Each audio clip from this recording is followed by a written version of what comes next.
Chapter 8. Father sat Jacob and me down near our berths on the 'tween deck. We were hardly alone. Many passengers were sleeping or sitting about us playing cards, reading or talking. As the ship rolled and pitched, the whale oil lamps that dangled from the ceiling swung like clock bobs, causing shadows to leap about us like agile acrobats. "I have learned some things of great importance," Father began. "As you know, we are approaching San Francisco. I have been talking with some of the men who will be going to the mines. Everybody agrees upon some things. The first thing, that gold will not be found in San Francisco. One must go some 80 or more miles along the bay to what are called the diggings. Obviously, I must go there. The second, Tori, it will be unwise for you to go to these diggings with me. The conditions there, I've been reliably informed, are not at all suitable for a girl. I thought I'd easily find us a house there. I've learned such homes do not even exist. Also, people insist that it would be just as big a mistake to leave you, Tori, alone in San Francisco. Therefore, Jacob shall stay with you. While I go to reap my share of gold, you two must stay behind in the town together." "Left behind?" cried Jacob. I, too, protested. "But these men you've talked to have never been to San Francisco or the mines. How could they know what the conditions are?" "I assure you," said Father, "they know much more than you. And may I remind you, dear Victoria, that you were not invited to come. You chose," he said in a lowered voice, "to make your way upon this ship on your own. I trust that the same strength of character will guide you in San Francisco. Beyond all else, I feel it's my obligation to gather wealth before Mother comes. She deserves that, and I intend to prove myself to Aunt Lavinia." "But—" "I am your father," was his closing argument. "You are my daughter. Therefore you shall do as I say. Dear Father, of course," he continued with barely a pause, "I'm informed that San Francisco is a fine modern city. Before I go to the mines, I promise you I'll find a suitable house and provide sufficient funds so you may take care of it. I shall hire a servant. I'll enroll Jacob in a good school. Don't forget, I have every expectation that Mother will arrive not long after we get there. You'll need to be there to welcome her. The truth is, her health may require it. The three of you can wait in perfect leisure for me to come back with my fortune. Then we shall have what we once had and more." Father adamantly refused to listen to any objections from Jacob or me.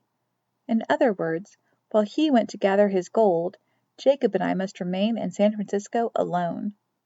How did I feel about this proposal? When first I heard it, I went to the main deck, and with Mother's red shawl around me stared angrily out at the sea. But the more thought I gave to Father's decision, the more my temper shifted from vexation to consent, to delight. Belatedly, I realized I was being given the opportunity to prove how truly independent I was. I would live in total freedom. I could not ask for more. Once I embraced this unexpected independence, I was full of eager anticipation. For the first time in my life I would, excepting Jacob, live alone. As for taking care of my brother, I thought nothing of it. We remained as close as siblings could be. We would have no conflicts. School must take up most of Jacob's time. I assumed he would have a servant to attend to his needs. While that happened, I intended to live free, far freer than in Providence. Let me further confess. I began to think how wonderful our new wealth would be. In other words, I could hardly wait to arrive. We had only to reach San Francisco for my full liberation to take place.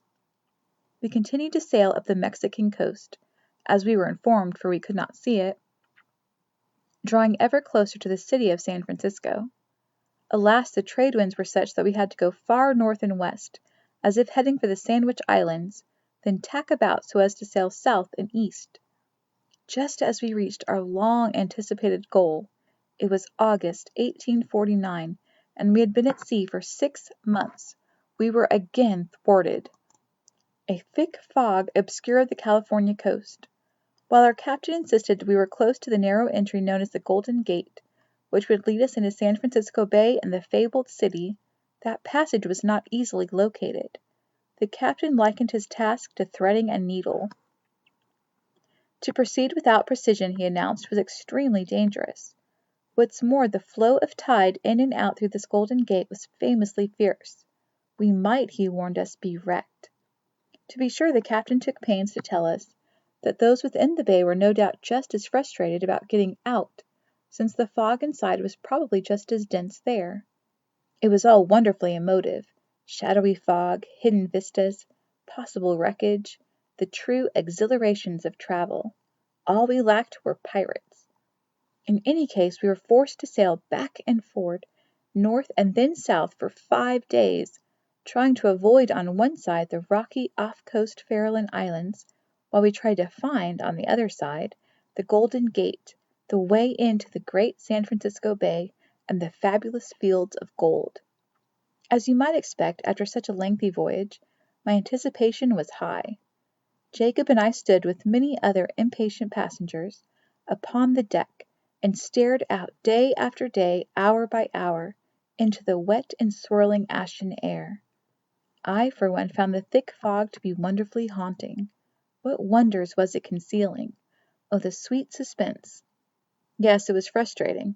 Still, is there not something sublime in frustration, when you know that joy must arrive shortly? It's like a coming birthday. You know a present will be given to you, but you can't bring the date forward. There, there, someone would call, as the fog lifted momentarily. Brown and green promontories appeared, a log upon the sea, a leafy branch. Then, oh, the sighs of dismay from all when next moment everything became lost to view and the miasma reclaimed the world. At last, however, the haze melted.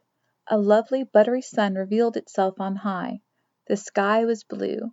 Midst enormous excitement and the highest expectations, we sailed through the Golden Gate, with its jagged and steep cliffs to either side. How awe-inspiring! Next, the celebrated San Francisco Bay unfolded before us like a fan of paradise. The inland sea was truly immense, big enough to hold all the navies of the world. Water sparkling as if alive. Pods of dolphins cavorted about our bow. Overhead, pelicans barked and gulls squawked their welcome. We sailed by a high hill and what appeared to be a small, uninhabited and rather spectral-looking island, where there were no dwellings, only countless birds. Then for the first time there before me, I beheld the celebrated city of San Francisco.